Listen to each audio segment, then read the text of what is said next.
ഓ തിരുമി എന്റെ നടു തിരിഞ്ഞു ഭഗവതി. അതെങ്ങനെ ഒരു പെൺകുട്ടിയെ വലത് കാല് വെച്ച് ഈ വീട്ടിനകത്ത് കേട്ടില്ല എന്ന് പറഞ്ഞ് ശപഥം എടുത്ത് കാലിൽ നീട്ടി ഇരിക്കുകയല്ലേ എന്റെ മുത്തശ്ശി. എന്നാ ഞാൻ കംസനാവണമെന്ന് അറിയില്ല. കാല് നോക്കിപ്പിടിച്ച് ഇങ്ങനെ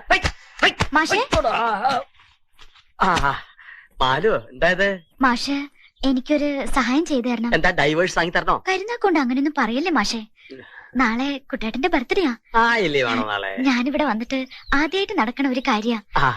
എനിക്ക് കുട്ടേട്ടന് കൊടുക്കാൻ ഒരു നല്ല സമ്മാനം വാങ്ങിച്ചു തരണം. ഈ കുടുക്കയില് കാശെത്ര ഉണ്ടെന്നൊന്നും എനിക്കറിയില്ല. എന്നാലും കുറഞ്ഞതൊരു 500 രൂപയെങ്കിലും കാണും. അതിനെന്താ, ഞാൻ വാങ്ങിച്ചു തരാലോ. ഒരു ഭാര്യയ്ക്ക് ഒരു ഭർത്താവിന് കൊടുക്കാൻ പറ്റിയ നല്ലൊരു ഐറ്റം. ഇതൊന്നും കുട്ടേട്ടന് അറിയരുത്. ഇല്ലില്ല, അതെനിക്ക് നിർബന്ധ.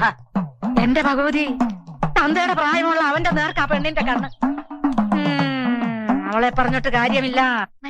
ശരി. ഓ മുത്തശ്ശി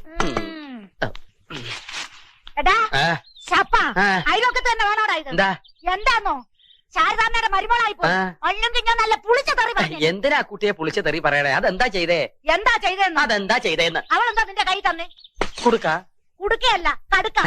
നിനക്ക് നല്ല കടുക്ക കഷായം തരണം, എന്നാലേ ഈ രോഗം മാറും. എന്റെ അമ്മേ, ഈ കുടുക്കിനിടയ്ക്ക് ഞാൻ ഇനി കടുക്ക കഷായം കൂടി കുടിക്കണോ? ഇത് കടുപ്പമാണ് അമ്മേ.